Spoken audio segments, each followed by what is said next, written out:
Okay, so Nottingham Forest look like they've finally woken up in this transfer window after quite a slow start. It's kind of starting to get a bit of a concern for Forest, really, especially after all their loan players leaving. But it looks like Nottingham Forest finally woke up, and it could be a triple signing. Moussa Niakhate looks like he's going to come in from Mainz, Taiwo Awoniyi from Union Berlin, and obviously Dean Henderson on loan. And I think this is a brilliant first three signings for Nottingham Forest in key areas.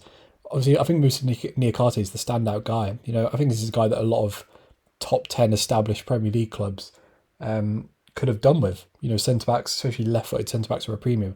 And this is a guy, when you look at his underlying numbers this season from the season just gone, there's no obvious weakness. A lot of centre backs, maybe they're not good on the ball, maybe they can't press the ball, maybe don't have good defence numbers but do a lot of ball carrying, maybe don't offer a goal threat, aren't good in the air. Moussa Niakhate has none of those weaknesses. Obviously, he took a couple of pens, but he's still got 4 goals last season. He's a good height, he's played at a good level, left footed.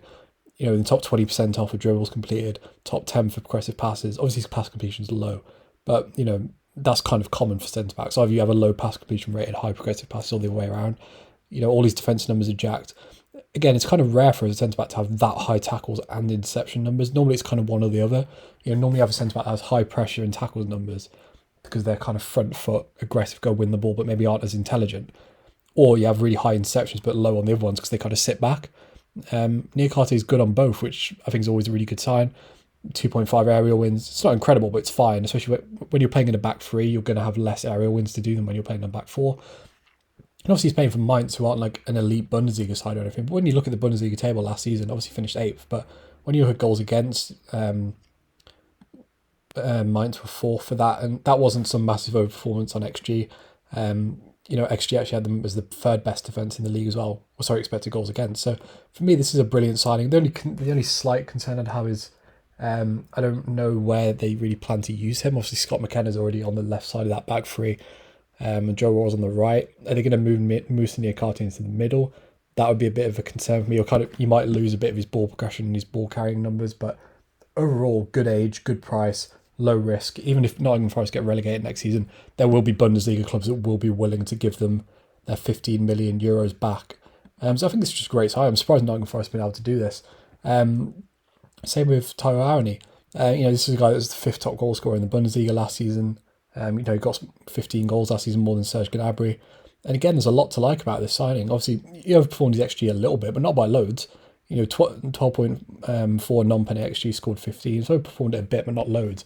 And this is a guy that's playing in a Union Berlin side that's the 4th lowest possession. Obviously, Union Berlin were brilliant last season under Urs Fischer, finishing 5th in the league, getting Europa League football after a good Conference League run last season. But to get a striker like this, he's played obviously in England before. He was at Liverpool, so speaks the language, shouldn't be hard to adapt. He's already an international, 24 years of age, pretty two-footed as well. Most strikers are about 85, 86% on whatever their weak foot is, so to be 76 shows he's pretty two-footed. Obviously he's not perfect, but when you look at the profile of striker that he kind of FB ref thinks he kind of profiles like people like Tammy Abraham, Skamaka, Osimhen, these are established strikers. Any striker, regardless of what side you play for, running at 0.5 non-penalty XG per 90 is ridiculously good, especially when you're playing for a side that barely has the ball and kind of does well because of his defence.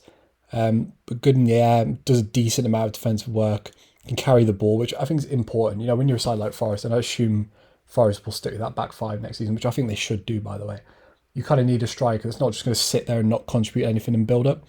Because otherwise they're just going to get isolated. It's like when Fulham had Mitrovic a few years ago and barely got any service because they couldn't get the ball to him.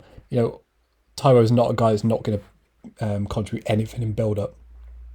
Good progressive passes and good dribble numbers. Obviously, his pass completion and doesn't really get on the ball a lot, but that's not really his fault. That's more of a play style issue, and maybe he's just not very good at that. Well, I guess we'll find out next season. But I think you're getting a guy who's played at a decent level, not overperforming XG massively for a pretty decent price, who's two-footed and kind of ready for a step up. Again, I think this is a good, sensible signing, probably an upgrade on Keenan Davis. And I could see Big Taiwo and Brennan Johnson having a pretty nice. I think that's a nice front too. It kind of reminds me of Ivan Toney and Brian and Burma, or Raul Jimenez and Diogo Jota. Most sides that come up from the Championship that do well play a back 5, pack out the midfield, and have a striker who can finish and a guy that can create. And I think Brennan Johnson's good enough to do that. You just need a guy that can finish and kind of contribute. and Taiwo Awoniyi's that. And obviously Dean Henderson to finish off. This is a guy that 2 years ago looked like one of the best young goalkeepers in Europe. Obviously had the 6th best post-shot XG 2 years ago. And then even the season after that, when he only played 12 games, he still actually outperformed David De Gea on post-shot XG. Obviously, I'm not saying David De Gea is not... He is a better goalkeeper than Dean Henderson, of course he is, but Dean Henderson's been in this position before. He's used to playing in a back three. He knows the league. He can speak the language. There's no downsides to Dean Henderson. It's a good loan. The option to buy is pretty good. Even if he's rubbish, it doesn't really affect Nottingham Forest's finance. I think it's a better signing than someone like Nick Pope, who probably would have been a lot bigger money, and you probably would have had to sell it if you get relegated anyway.